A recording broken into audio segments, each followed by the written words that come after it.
Oh man, what a weekend. We're a little late here to get on the air and talk about it because I think we were probably drowning in our tears, but it was definitely the weekend of the agony of defeat. The Tigers, Wolverines, Spartans, and Lions all go down.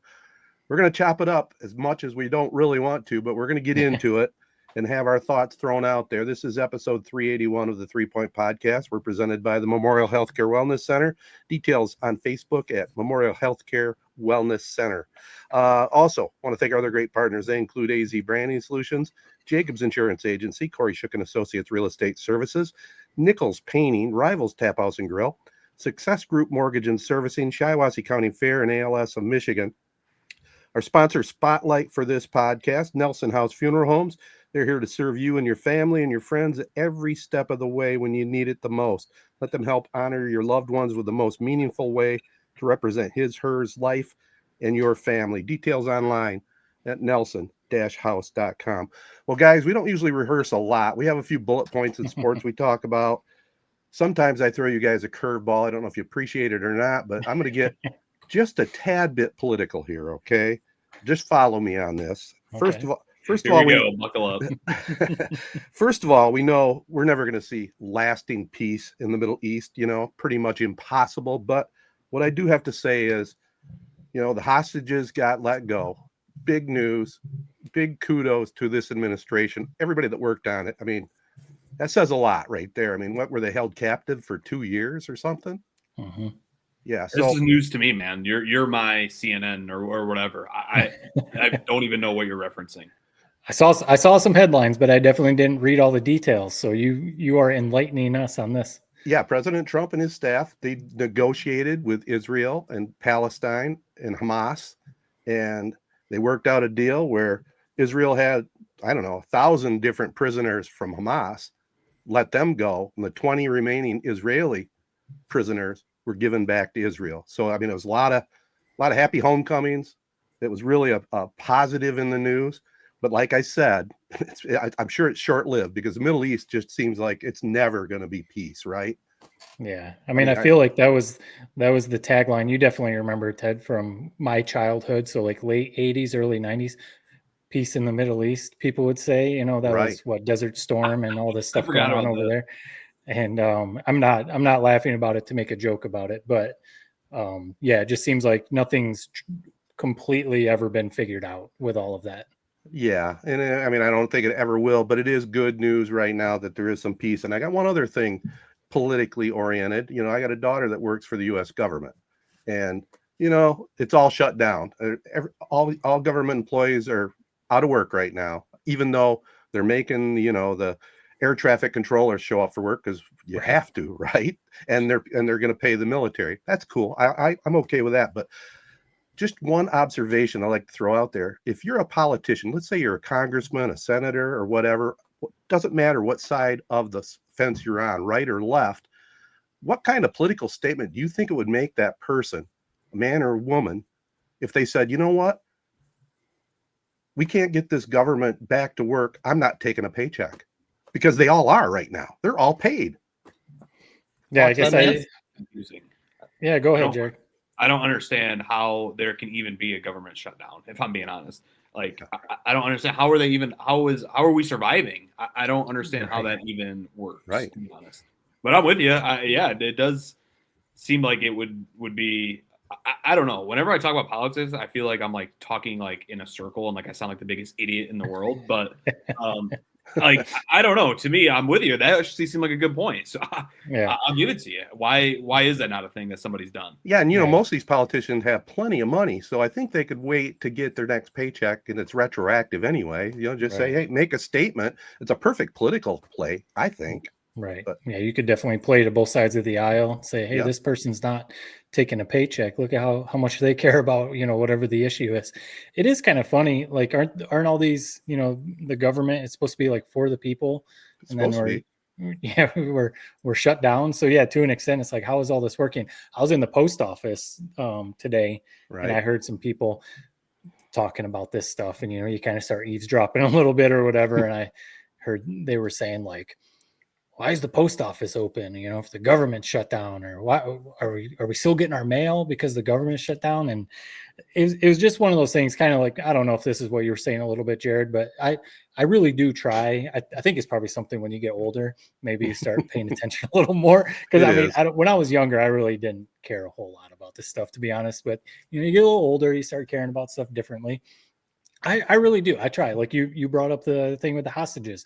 I saw the headlines and I was like, oh, you know, I'm going to read a little bit, and then it starts trying to slant you one way or the other. Or you try to watch something, and this stuff just frustrates me to the point where I'm like, I'm not even going to try to pay attention, to be honest with you. Like sometimes it's just so frustrating to try to keep up with stuff, and you don't know what to believe. You don't know what's accurate. You don't know which way they're trying to take you. Is it fake news? Is it not? You know, and I'm just like, listen, I'm going to work. I'm going to pay my bills. I'm going to try and live a good life, try and raise some good humans with my kids, and stay in my lane, because I try to pay attention to the news and I don't even know like what is accurate or what is false, you know, and that part's kind of frustrating. But anyway, yes, government shutdown, not cool. Because I have some friends too that work for the government, and I know it's a tough time for them. Well, you're right about one thing. I mean, you don't really know what to believe when it's presented to you. You know, it depends what they're doing to get ratings or clicks if you're online to do it. But again, this kind of segues into something I know Jared wanted to get into a little bit, but the whole world of AI, and Ted, the sports guy here, has discovered Grok. Yeah, and I tell you what, I saw some of the videos you made. You made one of us on the 3 Point podcast, Tooncast, which wasn't the best quality. But then I saw one that you did when you were a little kid with my grandma and grandpa, and it was like, that actually looks pretty like realistic. I know. This is the reality of how AI has grown in the past year. Is you used to be able to know right away when it was fake. I just got duped for maybe the first time ever by an AI video. I don't know if you guys saw the video of the guy who shot the like t-shirt blaster at the old lady. That was AI. Did you see that? Right. I saw that. Didn't even think for 2 seconds it was AI until like a few days later. Somebody said, dude, that's AI. Like, are you an idiot? Like, what? That like, video, that was the most ridiculous video. Yeah. I don't know. You feel dumb after, but like, I don't know. I saw it and it seemed real to me. AI is nuts. People seem to be very out on it. I don't know. I have an indifference to it. I think it can be valuable. Yeah. It's just growing at a rapid rate that I don't think we know what to do with it. And it could end up being bad because it just is. It's amazing how much better it's gotten in literally 1 year. Like imagine what's going to be in 10 years. It's crazy. I know. No, I was talking to some friends at work because, you know, obviously, Ted, you're retired, so you're not really thinking about it in this sense as far as AI taking away your employment. But, you know, the industry that we all work, or, you know, Jared and I currently work, obviously it's a topic of like what's going to be the next job in media, you know, in TV production, whatever, that AI is going to take away. I don't know if I've mentioned this before on the podcast, but one that we've already seen in the last year or two, closed captioning. You know, when you turn closed captioning on, that literally used to be a human typing everything, you know, and it costs money for ESPN or whatever network to pay somebody to do that. Well, over the last, it was like a year and a half ago, there's an AI service. I mean, think about it. When you get a voicemail on your phone, it immediately starts transcoding, transcribing your voicemail. So everything on ESPN now that's closed caption is now AI, and it costs. You know, you used to have to pay a human a good salary to do that. Now it costs like, it's something like 5 cents a minute or just something absolutely ridiculous, pennies for a company, you know, like pennies to have AI do it. And so that it was just kind of crazy to think like, there's a perfect example of AI taking a job away from someone who used to sit there and close caption, you know, whatever. So it is something to think about. And it is, I mean, some of the videos you can tell when you see them online, like, all right, this is an alligator walking up on a porch and opening the door. Okay, that was clearly AI. But then some of them, I mean, like the t-shirt cannon or some of these other ones, it's like, I don't know, man, this might be real, but it is a little scary if you want to say it that way. Yeah, it's the most random like crap too. That like, why would somebody even feel the need to make an AI video like out of it? That's like, where does somebody's mind decide to make a video of an old geezer shooting a lady with a like? That's what I mean. Like, I don't even like register that somebody would take the time to make it. How did you come across Grok? How did you? I'll be honest, you're more literate on it than I am. Like I was seeing kind of some of the stuff you're doing. I'm like, man, I couldn't do that. So it's really simple. I had my wife's cousin sent us a couple clips that he found on Grok that he put together of her brother and the family, Right. and we watched it and we go, wow, that's interesting. So I just went to my app thing, clicked on Grok, downloaded it, free. The early portion, you get like 10 seconds of video that you can put together, but it was fun. I mean, it's fun playing around with. Now I will say this, I did one where I was a little kid in a football uniform on Nichols field there, right? And so I clicked on that and it turned me into a little African-American kid that had a non-macho running style. It was crazy. It's so realistic, man. It's so crazy realistic. You do your athletic abilities. Yeah. I don't know about the running ability, but yeah, it's fun to play around with. It really is. It is. That's what I mean. It's like, I don't think it's all bad. I just don't know. Does it need to be regulated? Does it need to be, I just don't like, I don't think we can comprehend what it can possibly do in 10 years, like good or bad. Right. So I can't comprehend what it's doing now, even from a year ago. Like, just, I don't know. So it's fascinating it seems like it's the hot button issue right now that I'm hearing everybody talk about. And like you said, Matt, it is like in your work, it's like for probably a lot of people outside of maybe like teachers and stuff like that, it's like you kind of start to realize we're probably replaceable with this thing. And I guess that's how you become not replaceable, but I'm not sure if it's possible. It's like a million brains combining against my idiot brain that can't even like comprehend why Michigan can't throw a goddamn forward pass. Do you think I'm going to be able to like outsmart this AI machine? Like, hell no. So I don't know. It's a tough world to be in right now. It really is. Well, it's the future, and it's going to do nothing but grow. One of the evil things, we know that Charlie Kirk was assassinated, but can you think about if somebody gets a hold of it, something like that, and fake stages something like that for whatever reason? That's what I was going to say. You kick this whole thing off with, politics. Right. That's where some stuff really could get, if you want to use the word scary, like there literally could be AI national tragedies or like, worldwide events created AI video that like dupes a whole country into believing something that didn't actually happen. Right. Or, something like that. So that's where it could get, obviously very dicey. Well, all the conspiracy theories about if we actually went to the moon or not, and that was way before AI, and there's people that think that it was fake. Can you imagine the technology now with AI to really make it look like we were on the moon and not? I mean, it's crazy. Yep. So just sometimes I have a couple friends at work. We joke about stuff like this, and they're like, "Listen, all I want to do is make enough money where I can retire and just go move up into the mountains, out into the woods, build a cabin, live self-sufficiently and off the grid, and just stay away from all this stuff." And it's like, that just sounds like a cool idea. I'm not about to go bear hunting though, but that'd be a good idea. Yeah. Well, let's take a little break. It's just the three of us here for this podcast. We're going to definitely get into some of the topics that we love and don't love what happened last week, but we'll start off with the Lions right after this. All right, guys, I don't know who wants to start it, but the Lions Chiefs, there were so many storylines in that game. Where do we want to start? I guess I'll start with the Goff play because I understand I'm the minority in this. It seems like really just across the nation, not even just in terms of the Detroit fan base. I have no problem with the New York or whatever you want to call it, calling in and saying this is an illegal play and it shouldn't count. The right call was made. I don't understand why it was like this, bomb being dropped. I understand maybe they're not allowed to do. Are they not allowed to do that? Is that the reason? I don't know. To me, I don't understand the big ordeal with it. It's happened before. Immediately, people are posting clips of when it happened to Peyton Manning, way back in the day. It's a rule. It's a stupid rule. I think we can all agree the rule is absolutely idiotic. Yeah. And it wiped off what was it all-time classic play. Yeah. I don't agree with the call being made, I guess, in a sense, but I do agree that the right call was made. How mad can you be when the right call is made? I guess is my take on it. I don't understand the outrage over it. Yeah, I think, that's definitely fair. Like if it's a penalty, it's a penalty. There's that side to it. If it's a penalty, we can't argue that. I think it's about the whole process of it. Like the play had happened and, Dan Campbell now is on 97.1 The Ticket saying that the ref, or he was told something different than what the ref in the pool report. So there seems to be some conflicting. Did the NFL call the refs and say, hey, this was a penalty, but the ref said no. We made the decision. So there's some weird stuff going on there. Like, who's lying about this whole process? I think it's that, like, the play had happened. It was done. Touchdown, called touchdown. Graphics ran on TV. Jared Goff celebration. So it's kind of like, okay, if you can do that, why can you not, after a play, say, hey, that dude was clearly held and the ref missed it?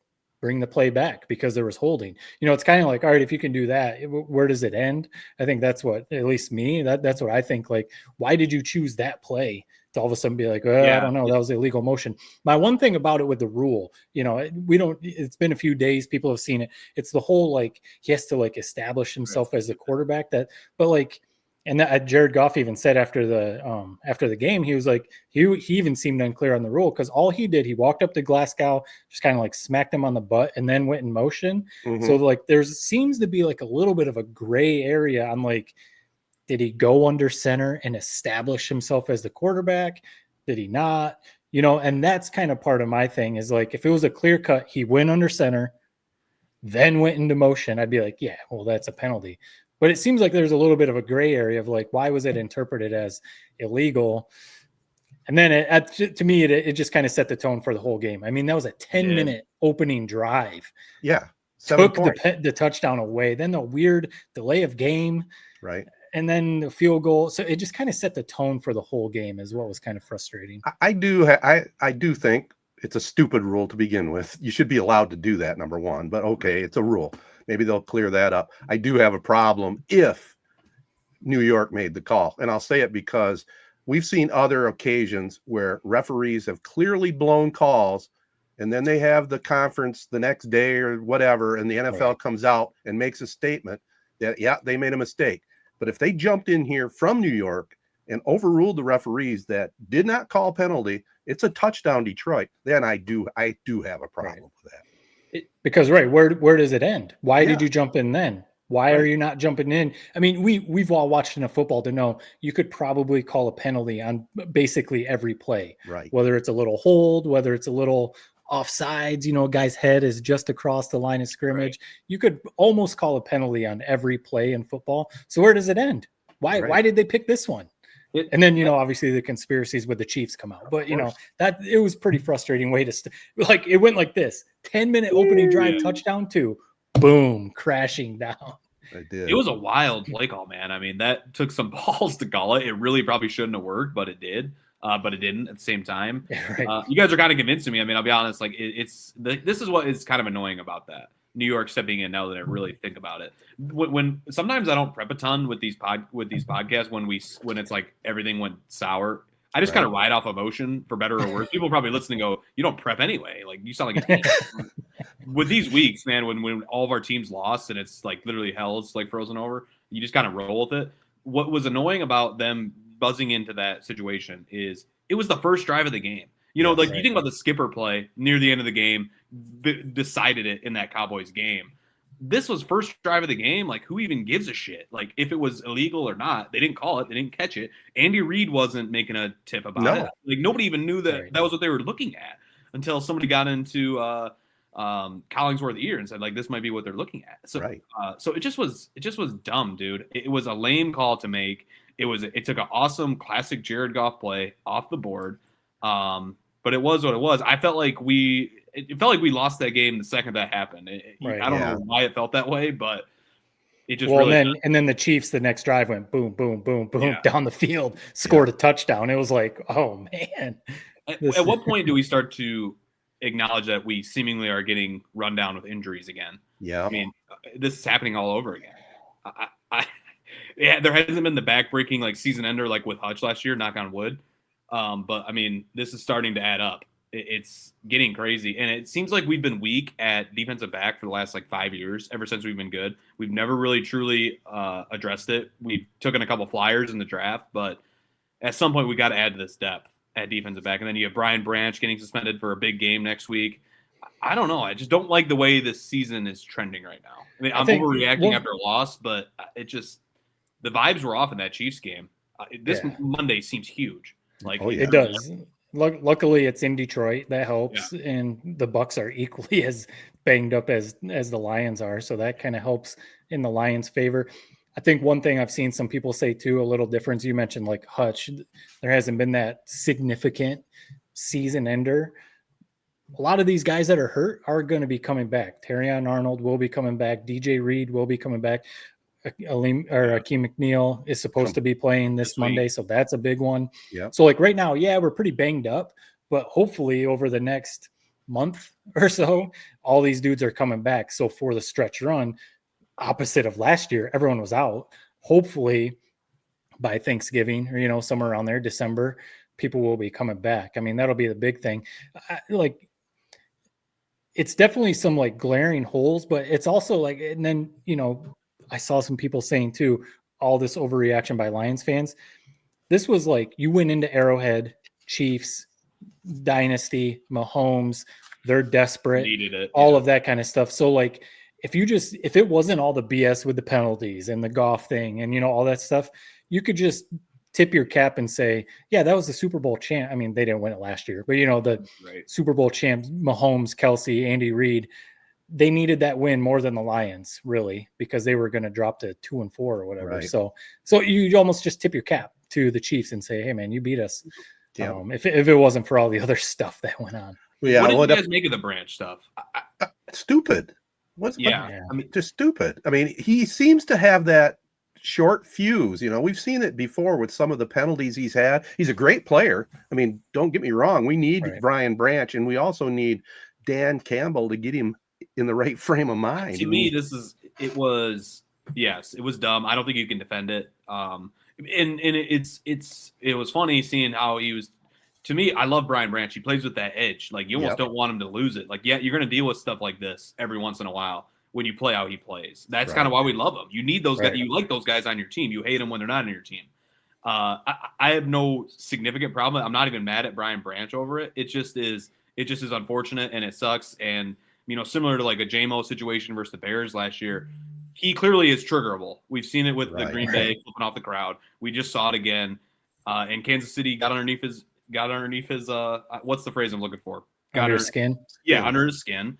And now we have to deal with the repercussions of that in maybe the biggest regular season game we've had to this point. Right. It's a bummer, man. And I don't know if you really, yell at Branch as much as you just kind of say, man, that sucks. And we just got to take it now. Like, it just sucked, man. Yeah.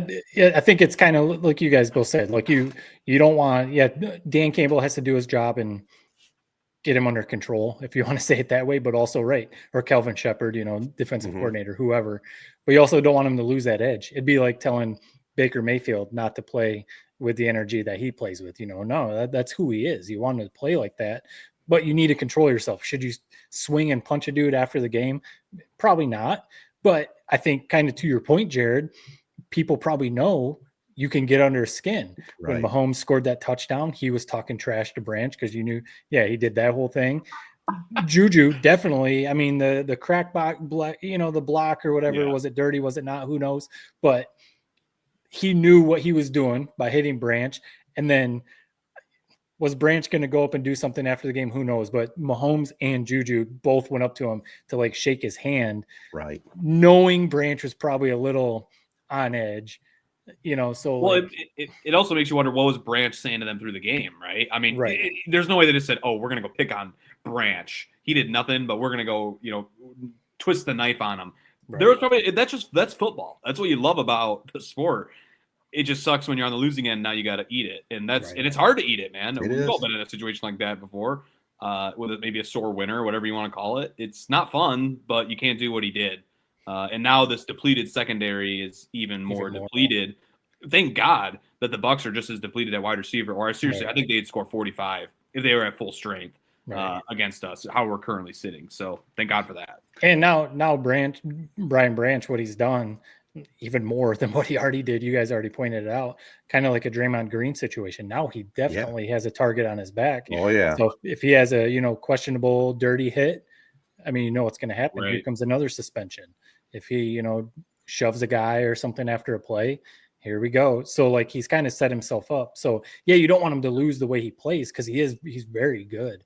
But now he's got that target on his back now. Yep. Well, I'll tell you, we do got to get healthy somehow in that secondary. And you look back at that game again, real quick, like, they were just a couple plays away. They still could have won that game. I mean, the Hutchinson roughing the passer penalty was ridiculous. You don't like those kind of plays. They're dumb, but at least it's during the game and you're playing hard and you're going full speed. But it was unnecessary the way it all looked anyway. And then the drop by St. Brown, he never drops the ball. Right. I mean, a drop on fourth down that he catches 99.9999. The dude never has drops, and that's that play. It was towards the end of the first half. It would have been a first down. Right. They probably would have driven down, ran the clock out of the first half, either a field goal or a touchdown. Right. Instead, Chiefs get the ball back, score, get the ball after half. Like that completely flipped the momentum in the game. A play that virtually never happens, and a St. Brown drop. So. Yes, the penalties, the golf thing, all the other stuff, but the Lions, I mean, they kind of shot themselves in the foot too. So they did. So it's a big game Monday night against the Bucs at home. Mayfield's having an MVP type of season, but like Jared pointed out, at least they're hurting at wide receiver, so it should be a heck of a game. I think we're going to win it. I mean, I was kind of saying that I'm panicking. Again, I'm just riding the emotional waves of this show, but the Bucs don't scare me. They haven't really since Campbell's taken over. It feels like we've kind of owned them. Wasn't worried again in the playoff game a couple years ago. Like I'm not worried about this. I feel like we match up well with them. So I'm ready to roll. I think, and especially at home, like you said, I mean, what an advantage. It's going to be an awesome game. Yeah. Yep. Absolutely. Well, I'll tell you what, boys, we done with the NFL. Are there any other NFL stories you wanted to touch upon at all? I got one thing. What is the deal with these coaches wearing capri pants? I knew that's what you were going to say, and I wanted to bring that up as well. You guys know my take on this, man. This is up there with wearing sneakers with a suit. I hate it. It's the NFL Sunday Countdown. It's all the NFL guys. They do it. I hate it, man. They look like $1 million and they wear the sneakers underneath when they're sitting all day anyway. It's not like right. I don't understand it, but I'm with you. I don't love the capri pants. But, well, Jared, you're also a basketball coach who needs to wear a suit guy, right? Yes. Like you always hated Juwan Howard wearing the quarter zips. I definitely don't agree there. I'm like, you're coaching basketball. You don't need to be in a damn suit.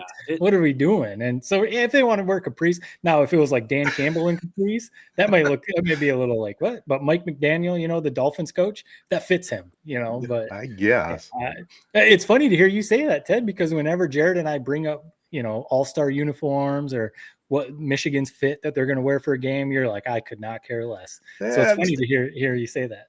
Sometimes I don't care, but there's some uniform looks you got to have, and a coach wearing capri pants just doesn't get it to me. I mean, I don't even understand. What's the point? The bummer, I mean, they're comfy. They're comfy. I don't understand that style either. I don't know where. I don't see that style anywhere. But it's like the joggers. I mean, Jared, you probably. I mean, like joggers, but then you pull them up a little bit. I guess. Yeah. I don't know. I don't hate the joggers. I mean, also, Ted, Jared, this is something Ted, your guys' basketball shorts back in the day. I mean, if you bent over a certain way, you were exposing yourself to the whole world. So, are we really going to talk about joggers on coaching? The ladies kind of liked it. Good Lord, yeah. And to me, well, here's the bummer: Sean McVay wears them too. So it's like if Sean McVay's wearing them, make fun of that guy. Right. But yeah, I agree. I don't get it. Here's what I don't like about it, and this is what Gruden said, and I agree. Coaches, you should be wearing the same uniform as your other coaches. Yeah. You think I don't know who's on McDaniel's staff or on Aaron Glenn's staff. Not everybody's going to rock capris. He's a 60-year-old offensive line coach, just 300 pounds, not wearing capris. How about it should be a matching uniform for everybody. Or maybe the head coach wears, a shirt and tie, and then the assistants are all wearing matching stuff underneath them. Right. You should be matching. That's how I view it. That's fair. Now, should you be matching like in baseball managers that are wearing full uniform? I've always thought that was goofy. Like Jim Leland used to be in an actual uniform. It was like, oh yeah, they all. Are you about to go out there and play? Like, what is this? I don't know where that came from, to be honest, but it's kind of classic. So that's why I won't comment on it in a negative way. It's kind of a classic thing, but it's weird. I can let them slide wearing the windbreakers or whatever. That's okay. Right. Connie Mack used to wear a full suit back in the day. What are we doing? Del Rio. Didn't Del Rio wear a suit? Yeah, he wore a shirt and tie in the NFL. Yeah. Now I will say there are some like Bear Bryant with the hat. There are some classic looks, but we're taking ourselves too seriously now. All right. Well, let's regroup a little bit here. Take a quick pause and come back talk a little college football right after this. All right, guys. I don't know. Did we see any anything to be real concerned about with our Wolverines? I mean, concern, I don't know. Like, I think we're all just exhausted from this Right. this sports weekend that we just suffered through. I mean, it's like, what else can we say? I mean, no, concerned. I think the one thing I would say about Michigan football that, I mean, you guys already know my thoughts on Sharon Moore. That's only getting amped up more and more. I'm just starting to wonder, these slow starts, they just play flat. I don't know, the way they play, they're not fun to watch. And they have the best QB recruit in Michigan football history. And like you said, they're not fun to watch.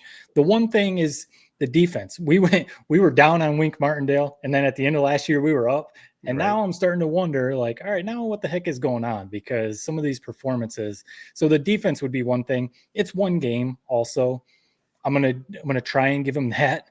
It's one game. They went out west. I think USC is actually a pretty good team. They also. And in Michigan, a lot of times those West Coast trips, they don't play well. So I'm going to try and just say this was a one game, weird. USC is actually a good team, outlier. Now, Washington at home, who Washington's only lost this year is to Ohio State, pretty good team. Now, if they lay an egg and play like that again, then yes, my answer to your question will be much different next week. But right now, I'm just trying to hold on to, that was a one game weird. Maybe they just were flat, but we'll see. Yeah, I hope, man. I'm going. This to me, this reminds me of what was being a Michigan football fan for the first 16 years of my life until Harbaugh got here. It was this type of bullshit. I don't know. I worry that we're heading back there. It's so hard to win, and we saw with Harbaugh, man. It took everything out of that guy to get us to where we finally got, to get us to the mountaintop. And maybe we took it for granted. I probably did, for sure. And how hard that really was. And now you feel the pain of it. When he leaves, everything's eroding. You got Sharon Moore showing up in a work shirt. That's something Harbaugh did in like 2018 with the whole roster. Why does everything feel like it's just a ripoff of what Harbaugh did? Yeah. Like, I critiqued Kalen DeBoer when he went into Saban's office and just turned it into like an Apple store. Sometimes you got to do that, I think. It seems like Sharon Moore did the opposite. Like, he kept, he didn't even wipe off the toilet seat where Harbaugh sat. Like, no, I'm just gonna go sit right back down in that office. Like, it's just as weird. It just seems like he's, whatever Harbaugh did, he's trying to redo it, except without the same staff he had, without the same talent he had, without the same just experience in football that Harbaugh had. It just is this team, and I don't think it's a super talented team. I don't think this is like if you have Nick Saban coaching them. I don't think they're winning 12 games. Maybe, but I don't see that. I think they're a solid team. They're definitely underperforming from what I think they should be getting out of these guys. But overall, I worry about the road we're heading down. And I don't know if you fire Sharon. I don't know if that fixes it. I mean, the most jarring thing I saw all weekend was when Penn State fired James Franklin. Number one on their list is basically James Franklin Jr., Matt Rule, who's never won like an 0-500 record against top 25 teams that they just fired James Franklin for. Like, that's the number one guy out there? Right. Yeah, but look at it this way. Rule would be going to Penn State just like Harbaugh went to Michigan. Yeah. Rule is a Penn State guy. I mean, yes, but one was coming off a Super Bowl. True. One is coming off of, I know you're not saying that Rule is Harbaugh. No. But it's just like, this is, I think, what annoys me the most about Michigan right now is because of our line of work, Matt, and what I see. I've been to a lot of Michigan games this year down there on the field. I see the resources this fucking program has.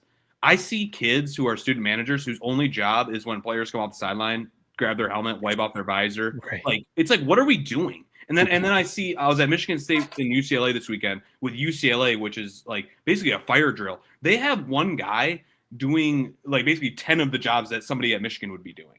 It's crazy to me. That's what's irritating when they don't perform is know that they're not leaving a stone unturned in any facet, like of maximizing what they can try to get out of this team. And it just doesn't matter. They seem lifeless. Right. I don't make too much of Underwood laughing or smiling on the sidelines. I don't know what the hell they're talking about. I don't know what that could be. Right. It's not a great look anyway you cut it. It just feels like they're lifeless. And we saw that with Michigan State this weekend. They quit. They quit on Smith. They don't think one or two, like we're almost like one or two more losses away from probably quitting on Sharon Moore. What would keep them bought in. I guess maybe it's the carrot at the end of the season, which is Ohio State. You know they'll be ready for that. But overall, I worry about this team is about to implode and quit. And with that, a mass exodus of transfers. Underwood, obviously the big one with that. It's like if you let go of Sharon Moore, wouldn't you think Underwood's on his way out too? And then it's like, man, we have nothing to build on from here. Well, I think that I know, Ted, you want to jump in. I think that might be one difference between this is overall all of college football with the NIL transfer portal. But you asking about Bryce Underwood, say they let Sharon Moore go, would Bryce Underwood follow him? Well, is he there because Sharon Moore recruited him to play at Michigan, or is he there for the paycheck? Right. And I think that's the biggest difference. That end of the Harbaugh era was a bunch of dudes that stuck around to play at, obviously some of them were making money, but they were sticking around there to play for Jim Harbaugh, to play for Michigan. 100%. And now you would wonder, right? If Sharon Moore got let go, are they just going to leave? Justice Haynes, we like him a lot this year, but I mean, he bounced from Alabama to come play, at Michigan. So like, what's the loyalty to the program? Probably some guys have some loyalty, want to play for Michigan. But I mean, we saw Dante Moore, the stud out of Detroit, went out to UCLA. Now he's at Oregon, and he's the projected number one. It kind of makes sense to bounce around. So, right. Like if Sharon Moore got let go, I wouldn't fault Bryce Underwood. Yeah, try and go somewhere else. Why not? And that's what makes me wonder about Sharon Moore in the program. People keep saying he's an elite recruiter. Look at Michigan right now recruiting. I'm like, is he, because or is he just cutting a lot of paychecks? Is he the great recruiter, or is it Michigan football? Or on another side of the coin, is he the stereotype great assistant, not good head coach? Which is okay. That's not a bad thing. It's just better than anything I'll do in my life. Yeah. Well, all three of us. Right. Well, and here's the key is exactly what you said, Matt. He's dominating the recruiting rankings, but if you look at what the best teams are, it's Texas Tech. It's the teams that dominated the transfer portal. Right. High school recruiting has really never mattered less than it does right now. You got to get those experienced players. That's what I don't understand. I felt like we didn't really bring anybody in other than McCauley. Well, that's why Justice Haynes comes in and makes an impact. He's an experienced player, right? And he gets hurt, and then it's like, what is our offense now? It's literally nothing. Thank God we had him the first 5 weeks. What is his health status this week? I think I saw a game time decision, so we'll see. Because it's like he was spotting us 7 to 14 points in every game just by having a house call. I don't know if that's coaching. I don't know if that's really even blocking. I think that was just one guy being dynamic. So if we lose him, my God. Well, it kind of tells the whole state of college football right now. We saw it coming. I mean, Nick Saban, he didn't want any part of it, right? I mean, these coaches, they're getting paid handsomely, but man, you talk about a stressful job. I mean, Franklin, you look at his overall record. Yeah, he's had some bad losses for sure, but to get ushered out during the season like that, I think it's bullshit. But during the season, and well, I mean, you might call it bullshit. He gets paid $50 million to go home. So I mean, well, that's the headline, but he only gets paid $8 million a year, right? Until he gets another job. When you see the difference that UCLA makes when they fire their coach, and you look at what Penn State, literally, they were done with this guy. That's true. They were done with him. Yeah. I mean, you're losing to Northwestern, you're losing to UCLA. It just looked like they became 1/3 of the team they were 2 weeks prior because of a couple hard losses. I don't know. I think they like Franklin, and that's where it's with Michigan State. They're not going to be favored in another game this year. If they go at what point do you just say I don't care with the optics of firing him, week 8 versus just waiting until after the season? I'm sick of watching this. Get him out. That seems where Michigan State is heading. And that's the difference too. Is you can. I'm always on the side. You need to give these coaches a few years, especially in college football, because you got to be able to establish your program. And, especially Jonathan Smith coming into Michigan State after that whole Mel Tucker mess. Oh, yeah. You got to give him a few years to kind of get things going, unless the product on the field is atrocious. Right. And Michigan State is on the edge of that right now. They could finish it if they beat Michigan, if they pick up another win or two, you can be all right, you salvaged a decent season, but they're teetering on the edge of, we can't, like you said, Jared, we can't even watch this. They're not even filling up Spartan Stadium for some of these games, so if that's happening, then you cut bait and try and find some young up and coming offensive coordinator or something and hope Aiden Childs sticks around. And, you kind of salvage a season that way or something. But firing a guy like James Franklin, the question, and it's what we used to always say with Harbaugh, the three of us, we were never out on Jim Harbaugh like a lot of people were. It's always, who are you going to bring in? Right. So that's the question. You fire James Franklin. Yes, he couldn't win the big one, but he pretty darn good coach. Who are you going to bring in? Yeah, you're saying Matt Rule, but to your point, Jared, is that really an upgrade? Okay, the Penn State connection, but people are saying Matt Campbell, the Iowa State coach. Okay, is that really an upgrade over James Franklin? And maybe, so that's always the question, and that's where the Sherrone Moore thing. I mean, again, you guys know my feelings with him. I'm very, very close to being completely out on this guy. I just don't like the vibe. I don't like the vibe of. There's nothing redeeming. The way he carries himself, and I don't know. I'm getting pretty close too, Matt. To be honest. And so, but the question, who are you going to bring in? That's he is still recruiting. He is, but it's okay, who are you bringing in? That's the thing. I got one guy I like a lot, and you guys might. You're going to say Kurt Cignetti, aren't you? Well, I'd love to have Kurt Cignetti, but Pat Fitzgerald, I'd like to have him come in. I saw his name linked to the Penn State job. I saw someone mentioning. I don't get that one either. We've done the Pat Fitzgerald thing. I need to shut up about that guy, but I don't get it, man. I don't get Pat Fitzgerald on any of these name lists. To me, Pat Fitzgerald goes to a group of 5 school, win there for a few years, then I could see him making that. I never thought, I don't know. At this point, I would take him over Sherrone Moore. I mean, at least you have a guy who seemingly acts like a good head coach on the sidelines and isn't somewhat immature from the outside looking in. To me, with your Michigan State, they seem to have a more you can't get worse than Jonathan Smith. I mean, we've talked about it. Right. X's and O's bad, Riz bad, NIL bad, fundraising bad. What is he doing? I don't. It's almost like he wanted to get fired from there. Sherrone Moore, you have a couple of good bright spots. I don't know who you bring in that's a clear-cut upgrade. At Michigan. Whereas Michigan State's I've heard the name of Brent Key, Georgia Tech's coach. That makes sense to me. I don't know if he would do that. I wouldn't do. I wouldn't take Michigan State job if I was a coach, but. Right. His athletic director came from Georgia Tech. The connection makes sense. I think he's done a great job there. That makes sense as a hire to me. Outside of that, I've heard James Franklin thrown around. I think that's more as a joke than really anything. Right. I don't think that would be a horrible hire if I'm Michigan State. I think that's not a bad hire. Bring him in, have him right this ship that hasn't been righted in a long time.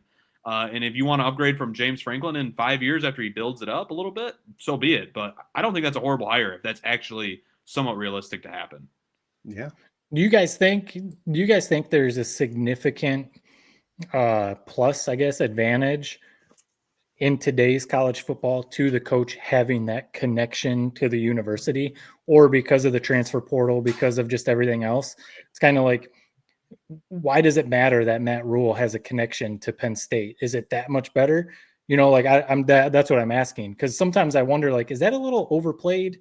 Or do you think there's something to that? That's a fair question. It probably is overplayed some. It's a nice story, right? I mean, the coach loves the place, but you still got to get the results. I think the way you handle nil and handle the money and, the temperament of the players is a lot more important than where you went to college at. Right. Because I feel you always hear people say oh, he has recruiting ties to the region. Mm-hmm. But now with the transfer portal and stuff, it's kind of does that really matter? It's more if you're in Michigan, can you go to Florida and get the talent? Can you go to Texas and get the talent? Right. I mean, that's what we heard about with Harbaugh. It's was Harbaugh a good coach because he was quote unquote Michigan man, or was he a good coach because it's Jim Harbaugh? If he had the same life and he came from Alabama, I don't think it would have turned out any different, really. Right. So, agreed. Well, maybe Tony O'Neill someday will go to Michigan State, because I'll segue over to Ferris State. Again, 59-0 over Wayne State. The Bulldogs' 20th straight win. Wyatt Bauer, a couple TD runs and a touchdown pass before handing things off to Chase Carter, who finished GLIAC Offensive Player of the Week this last week. I mean, they're on a roll. They're amazing. Everybody, man. I'm looking forward to the Grand Valley game coming up in 2 weeks, right? Yeah. It should be an awesome game. I'm seriously considering going to that one. Are you going? Well, especially since the dud that will be Michigan State versus Michigan, they're calling it the Paul Buyout Trophy, from what I saw on Twitter. I mean, if you're not going to it this year, then I don't know when you would. Right. I'll be honest. If you're going, I would be. I mean, let me check my work schedule. Check your schedule. Yeah. But I'm very intrigued about going. Okay. Did we decide, or did we look up what time the Ferris GVSU game is? I don't know yet. No, I haven't think heard anything. I don't know if it's been announced. Has it? Let me see. I mean, it may not have been announced yet because I know. Oh no, it's actually. Let's see here. Yeah, this is great podcasting right here while we're looking this up. we're Maybe looking 1 at- p.m. I think it's 1 p.m. It says 1 p.m. Yep. So Perfect. usually Michigan State game, they've been putting in prime time. On what Right. that usually isn't a noon game. Lately, so you Right. might be all right. Yeah. Go to Ferris, watch Ferris, Right. GVSU, and then go find a spot to watch Michigan State. All I know is Ferris, their football team is fun to watch. Yeah, I mean, what's they the are graphic? What's the graphic? They haven't given up a point in 1, 2, 3 weeks, and they're scoring 76, 66, 59. So, Right. I mean, they're just absolutely annihilating these teams. So 639 yards last week. That's an Dude, offensive juggernaut, man. And I get it. Like, I mean, and that was kind of crystallized to me when I watched CMU versus Michigan, which was the most outrageous game I've ever watched in my life. Why would he we all want to see Coach Anise take that jump, but it's also like, man, he's got this thing rolling at Ferris. right. When playing big time football, it's like, do I want to go to Mount Pleasant and right. work my balls off to scrape out 6 wins? Like, No. I almost I got to see the vision on it. Honestly, something about that the Central versus Michigan game where it was men among boys that made me go, wow. In this NIL world, you can't build there. You cannot Right. build at a Group of 5 school like that. No. You're 100% right. Yeah, you can have a halfway decent season in the conference, but you're just not going to match up with the big boys. No Well, way. like he said when we've talked to Tony on the podcast, he likes, he obviously he has a high school coaching background. Right. Ferris, he has a little more of a high school feel. Obviously, it's not high school, but a little more of a high school feel than if you go make the jump. Even in the MAC, that's not what it's going to be. So Right. Well, anyway, Bulldogs will watch them maybe go to another national championship. And before we wrap up this podcast and get into some baseball, let's have the Prep Spotlight presented by Jacobs Insurance Agency, local, independent, and trusted. The Owasso Trojans football team improved to 5-2 on Friday night, downing Brandon 34-22. Their quarterback, man, he's having one hell of a year. Liam Patrick, 107 yards rushing, 2 touchdowns, 11 of 18 passing, 182 yards, 3 more touchdowns. 2 of them to Braden Reed. Patrick also led the defense with 10 tackles. That's not a bad evening of high school football right there. it's pretty good. Complete game. Yep. And how about this? Perry got their first win of the season down in They did. Dansville, 35-14. Quarterback Tiger Whitbeck was 15-21, 184 yards and 3 touchdowns. So congratulations for the Ramblers getting off the snide. Yeah, I got off the Schneid, Dansville. So my nephew, he's a junior, Eli, playing for Perry. He plays both sides of the ball. I mean, they have low numbers, so almost everyone has to play both sides of the ball. But I know that was big. You don't want to go winless. So No. It was big to get that first win. That kind of gives you some juice for the last couple weeks of the season. Absolutely. In 8-man football, Morris down Byron 53-14. Griffin Long and Austin Gutting combined for 8 TDs in that one. This is the Jacobs Insurance Agency Prep Spotlight, so I got to mix in a little cross country and running here. Oh, yeah. The Chesaning girls won their first conference championship, get this, ever, led by Ruby Gross, who took 3rd in the MMAC Jamboree. So congratulations to Chesaning getting that first ever conference championship in cross country. Good job. That's cool. And go ahead, Matt. You had something, I think, for the Prep Spotlight. Yeah, I had a little nugget to add, something really cool. I know I've brought up on the podcast before that, I go up to Ludington often. My parents retired up in Ludington, so we have a connection up there. Well, Ludington football this year making some headlines. They're 7-0, and they beat Whitehall last week, 32-7. Their homecoming, so a really big win for them. 7-0, first time they're 7-0 since 1989. Wow, when they went 9-0. So a big season right now. But the big story is their coach, Charlie Gunsel. It was his 100th career victory. He's the winningest coach in Ludington, football program history.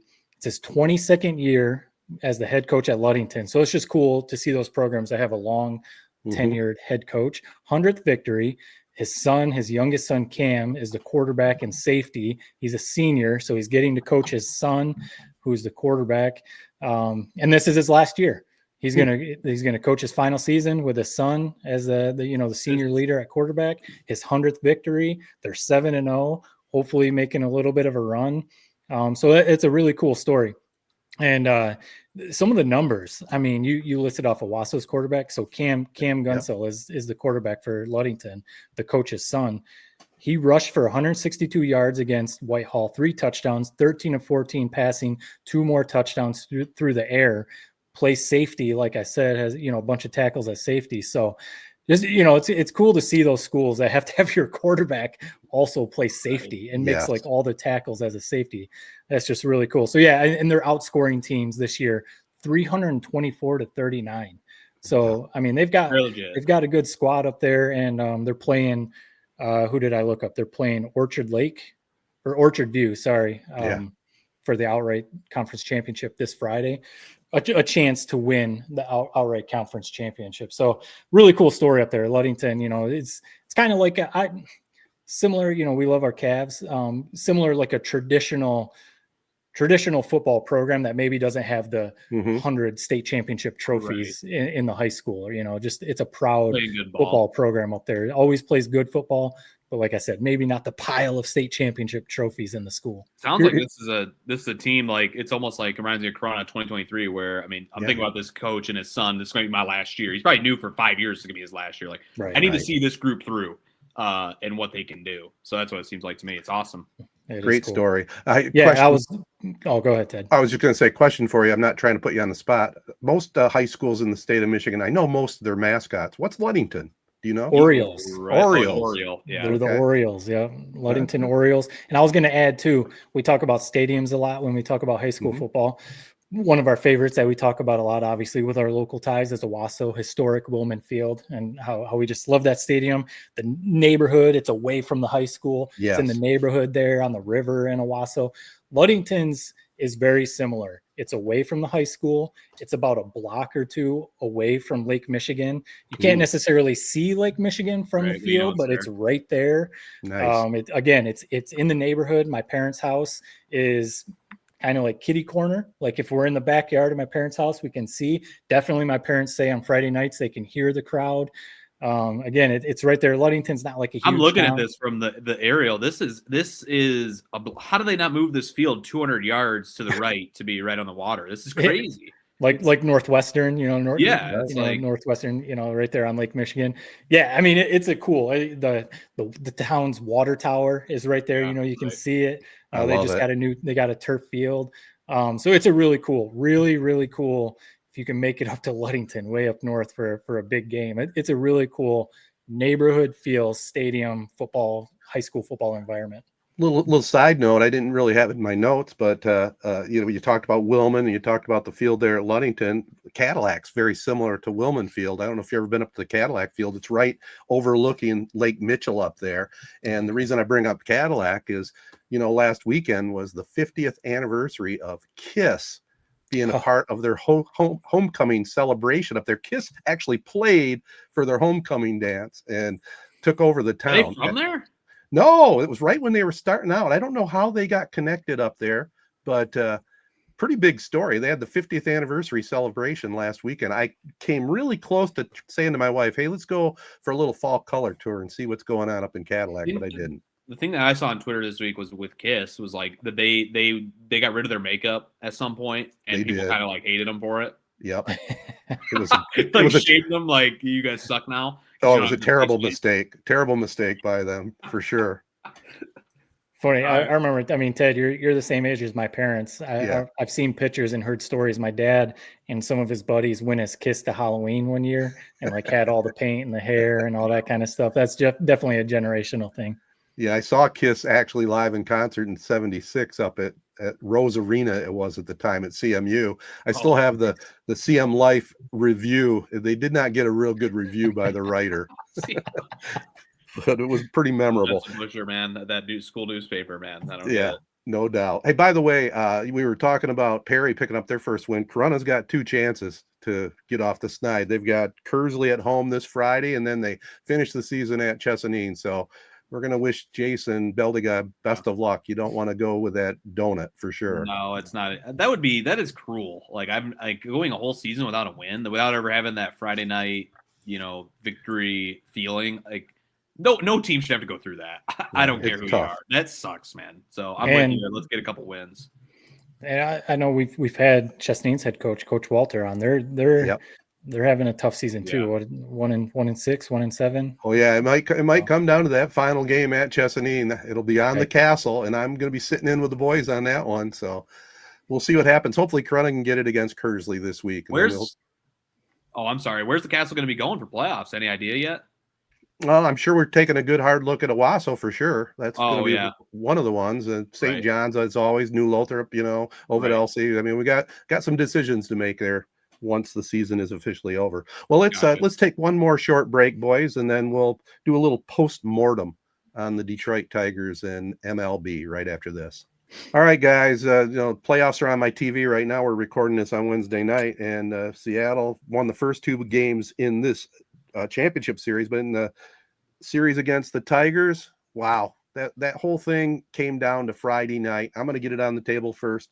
Might be different opinions, maybe not, but I said it in live time. Why do you take Tarek Skubal out when they did? I mean, one more inning, I think he could have been in there, even if it was 95% Tarek Skubal. If you didn't have 100% in the tank, so what? It's the playoffs. You go with one more inning at least, in my opinion. That's the only thing I question. I don't know if it's his decision, AJ's decision, but it come back to haunt them. Yeah, the relievers came in, pretty much held the door, but they should have won the game or could have won the game 2-1 in 9 innings. That hurt.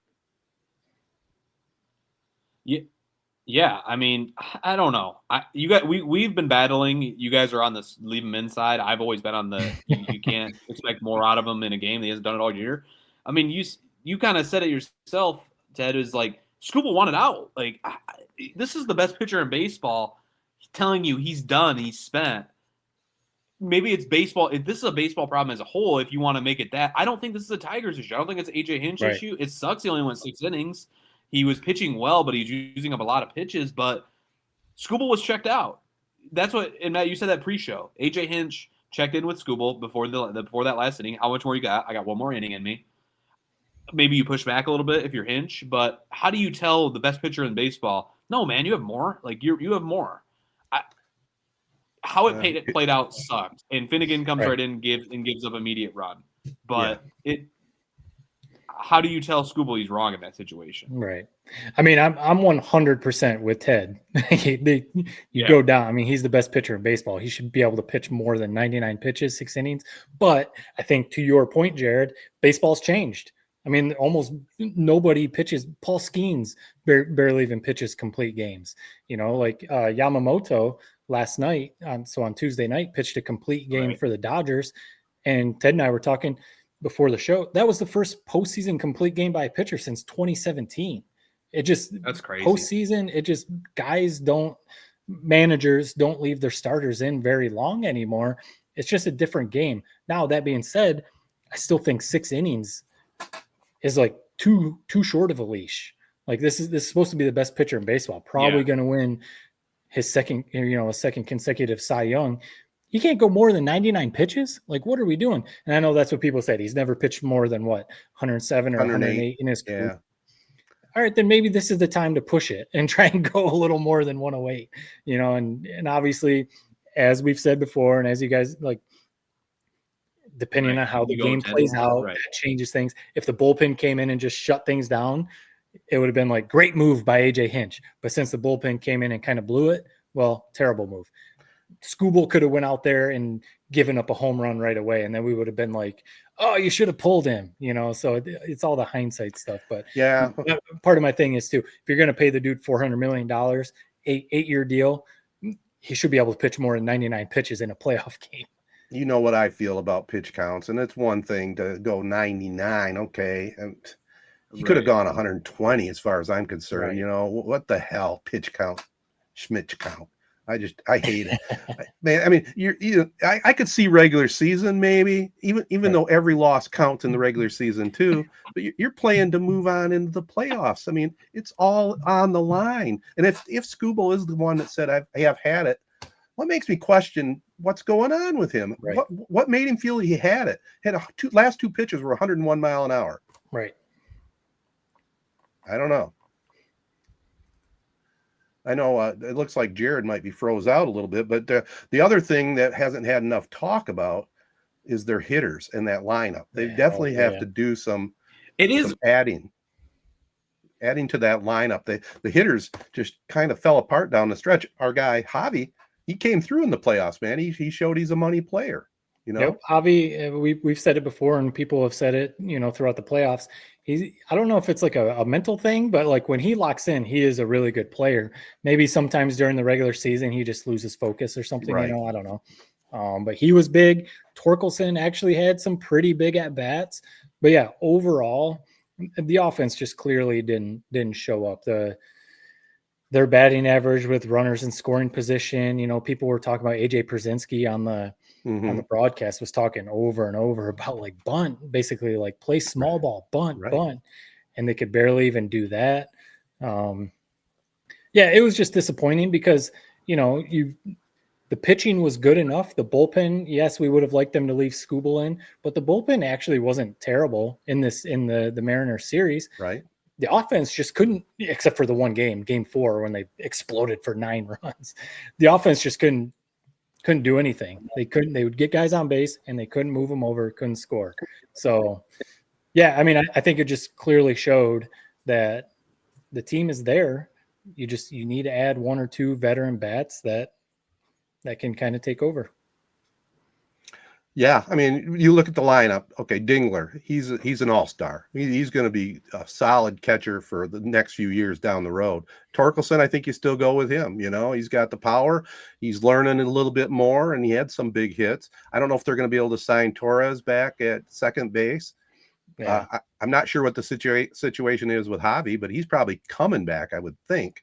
Yeah, he's still under contract, I think, for a couple years. So I mean, he'll be back. Gleyber Torres, that you just mentioned, he's not under contract, so they would have to re-sign him.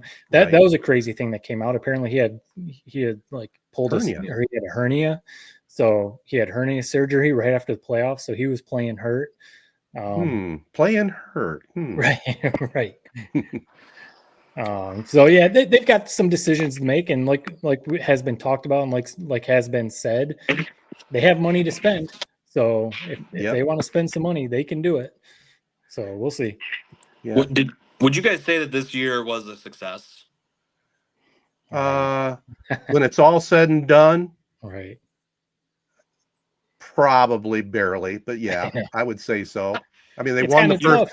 They beat Cleveland. They came back from that depressing finish of the regular season, but it's all about the playoffs, and they did win a round. They went five games in the next round against a good Seattle team and ended with a classic 15-inning gut-wrenching loss. Game. Yeah. It sucked that they lost. How cool. I mean, that's my first really experience with that. Like, it was awesome. Like, oh, let's go let's bring Flaherty off the bench. Let's pitch him. Right. The all hands on deck type game like that was all time. You wanted to keep going forever, honestly. You did. Yeah. The Skubal thing, I'll concede. Like, to me, what I would have said if I was Skubal, why not give him until he gives up a hit, gives up a walk? Right. I mean, just keep riding him until he gives you some danger. I mean, you tell me Finnegan wouldn't have appreciated coming in with 1 out. Like, maybe goes 1 more out, one or 2 more batters. Like, I'm with you on that part. The one thing that was really bizarre to me, and it was almost kind of like how we bullied Sharon Moore into having Bryce Underwood run the ball. Did we bully AJ Hinch into managing that game differently than he's done all year? To me, if I understand. Did anybody ask him about it at this postseason presser as well? Didn't pinch hit Wenzel. Didn't pinch hit Jemai. Right. We know what the middle of the lineup did. Nothing. I understand it would have been tough to just plop somebody into the 11th inning of that game and go play defense as well, where one mistake is going to lose us this game. But innings 1 through 8, I mean, why did we not see those guys? I love Wenzel. I thought Wenzel, if you would ask me, I would say Wenzel is one of their best 9-position players on this roster. Jemai Jones has had some big at-bats down the stretch. I just didn't understand why it felt like we abandoned our entire strategy when we maybe needed it the most. Right. Especially when, he had pinch hit for Riley Green earlier in the playoffs. Right. In a big spot. And then you see the Mariners, I'm blanking on the dude's name, but they bring in the dude who had never had an at-bat in the majors before, and he comes up with the big hit. Yeah, the double switch. He brought one guy in and then subbed him without even going to the plate. Right. So, you see the Mariners doing stuff like that. So, yeah, I mean, all right. Obviously, it's easy to question AJ Hinch after the fact with some of these moves or non-moves, but I would have looked when you saw the middle of the order, strikeout, strikeout, strikeout. I would have liked to see something. It's almost like try something because these guys are giving you nothing. But it was what bothered me is it was like he abandoned who he was. Right. I think like it would have sucked if we pinch hit for Riley Green and we had the same result. Like we would all been like, you can't do that. Like we were a couple games prior when he got pinch hit, but I don't know. AJ Hinch, I just thought he had his ways and he kind of stuck to his guns. It just felt like he abandoned them. Scott Harris, who I've actually defended a lot. I like Scott Harris. His postseason presser. Yep. I thought he said a lot of smart things, if I'm being honest. And Tigers fans don't want to hear that. You guys probably like shut the hell up. To me, what he said made a lot of sense. Basically, what he said was, does he regret not getting more production at the deadline? Yes, essentially saying, I wish the guys that I did get produced a little bit more.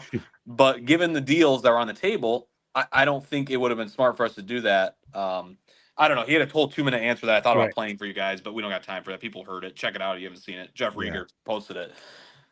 Scott Harris, when you hear him talk, he sounds like a man with a plan. He sounds like he's smart. Like the way he's like talking in these like Stephen A. Smith type soliloquies, it's impressive to me. I think he is the right guy for the job. To me, I don't fault him too much for the deadline. I mean, pitching ended up being a strength for us in the postseason, and that's kind of what we went and got. Yeah, it would have helped probably to get a bat. Does a bat put us over the edge? Maybe in a 15-inning game where maybe one more hit could have been the difference. I don't know that for sure. What I like is we have options heading into this offseason and into next year. But to me, it comes down to Skubal deal. Yes. If he fucks up Skubal, which is essentially if Skubal walks for nothing, which the rumors I'm hearing is Skubal wants to go to free agency. In other words, he's gone. So it sucks, but I think you got to trade Skubal. And none of us want to say that. None of us want to live in that reality. That is the reality. He's not going to test free agency and get offered $100 more million by the Dodgers. You know what? I'm going to come back to Detroit. If he was doing that, we're getting this deal done now. Right. I don't think the deal's going to get done now. So in my opinion, he's got to be traded this year. Well, I still think there's a chance that they get a deal done. I mean, they got money to spend, but they have to get the deal done. They can't let him go to free agency here. He's gone. I mean, the Tigers are kind of in a good spot because he's got one more year under his deal, and he's saying right now he has one more year, so he's playing this season with the Tigers. And if at next year's trade deadline, say they're out of it for sure, some team like the Yankees, the Red Sox, the Dodgers, the Padres would trade you everybody to have Tarik Skubal for their like playoff stretch run, so they could pull that. Or if they're in playoff contention, well, you've got Tarik Skubal. You can still make a playoff run.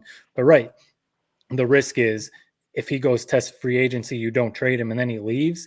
It's like, dude, you had this guy and you got nothing. Basically, what happened with Max Scherzer? They let Scherzer walk and got nothing, and didn't re-sign him. And then Scherzer goes and wins 2-3 Cy Youngs, a couple World Series. Has a Hall of Fame career, and it's like, oh man, that would have been cool to have him. So that's what you're risking. Yeah. Well, they do have some good young talent coming up, but I agree the number one task is to control Skubal. Despite I thought he should have stayed in the game.